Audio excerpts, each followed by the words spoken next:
अस्सलाम वालेकुम पाइसेस, मैं हारिस अज़मी प्रोफेशनल एस्ट्रोलॉजर आपकी खिदमत में हाजिर हूँ। इस हफ़्ते की बड़े इवेंट को आपकी खिदमत में पेश करता हूँ। मामला ये था कि इस हफ़्ते तबीयत मेरी बड़ी नासाज थी। मेरी कोशिश थी कि मैं ये हफ़्ता स्किप कर जाऊँ, बट आपकी मोहब्बत मुझे खींच लाई और इवेंट भी बहुत बड़ा था। मेरी ये ख्वाहिश भी थी कि यूरेनस से रिलेटेड आपको रिपोर्ट्स ज़रूर दूँ। यूरेनस 7 साल के लिए आपके यहाँ 3rd हाउस में अपीयर होने लगा है। ये 6 मार्च को अपीयर हो जाएगा, 6 और 7 की दरमियानी रात को, और अब 7 साल इसी एरिया में रहेगा 2025 तक। And 3rd house is a family house, तो अजीज़ व अकारब का घर है और यहाँ पर यूरेनस काफ़ी पॉजिटिव रहेगा। आप अपनी ज़ात से अपने अजीज़ व अकारब को काफ़ी मुस्तफ़ीद करेंगे और ये ख़बरें अब 7 साल मुख्तलिफ़ अंदाज से चलती रहेंगी। इसमें कुछ अप्स एंड डाउन्स आएंगे जब दीगर सितारे इसके नीचे से गुजरा करेंगे, इसके पास से गुजरा करेंगे, इस हाउस में आया करेंगे 3rd हाउस में। लेकिन क्योंकि ये 7 साल इधर रहेगा तो दीगर सितारे अपना अपना रुख या अपना अपना फ्यूल आपकी ज़िंदगी पर डालेंगे। वो with the passage of time weekly way में हम लोग आपको बताते रहेंगे।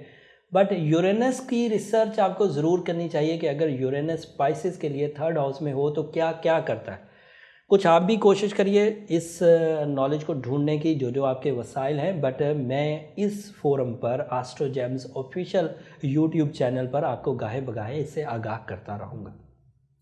वीकली एतबार से इस वक्त वीनस आपके यहाँ 12th हाउस में है, जिसकी वजह से आपको अपने करीबी लोगों की नाराज़गी का सामना करना पड़ सकता है इस हफ्ते, तो थोड़ा मोहतात रहिए। जुपिटर 10th हाउस में होने की वजह से आइडियल सिचुएशन है कारोबारी ज़िंदगी की। डील्स बनाना, ख़रीदना, बेचना, बनाना और कंस्ट्रक्ट करना, ये सब होता रहेगा। शराकतदारी इख्तियार करना, किसी को अपने साथ मिलाकर उसको अपग्रेड करना या ख़ुद किसी के साथ मिलकर अपनी सलाहियतों को निखारना, ये सब मुमकिनात में से। रिस्क टेकिंग करना, मल्टीटास्किंग करना, समंदर पार मुआहदे करना, ये ओके रहेगा। ग्राउंड पर मुआहदे करना मुनासिब नहीं है। मरकरी रेट्रो चल रहा है और मरकरी है भी आपके 1st हाउस में रेट्रो चल रहा है और 7 मार्च को इसकी शिद्दत में मज़ीद इजाफा हो जाएगा। वैसे मरकरी इब्तदाई मार्च में ही 2 मार्च को ही रेट्रो हो गया था और 29 मार्च तक रहेगा। असर 17 अप्रैल तक रहेगा, लेकिन वो फिर अब 29 मार्च के बाद आहिस्ता आहिस्ता कम होने लगेगा। तो ऐसी सिचुएशन में होमलैंड पर डॉक्यूमेंट साइन करना, समझौते करना मुनासिब नहीं है, अभी रुका जाए। लेकिन समंदर पार अगर सफ़र करने का मौका मिल जाए और समंदर पार जाकर अगर कोई डॉक्यूमेंट साइन करना है तो किया जा सकता है, उसमें कोई कबाहत नहीं है।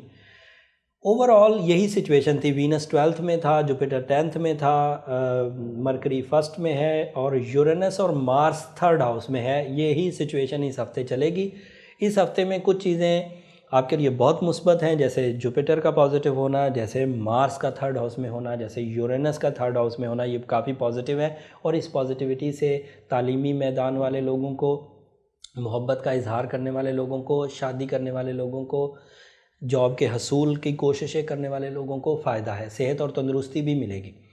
बट डॉक्यूमेंट साइन करने वालों को ये फ़ायदा नहीं था। ये हफ्ता और पूरा महीना नुकसान में जाएगा।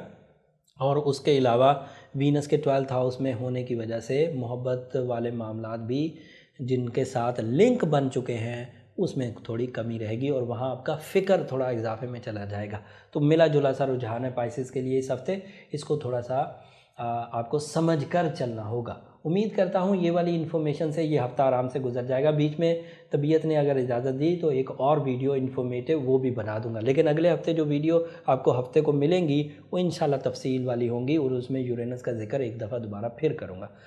आप भी अपने तौर पर रिसर्च करने की कोशिश करिए। अगली वीडियो तक के लिए इजाज़त दीजिए। अल्लाह ने के बाद।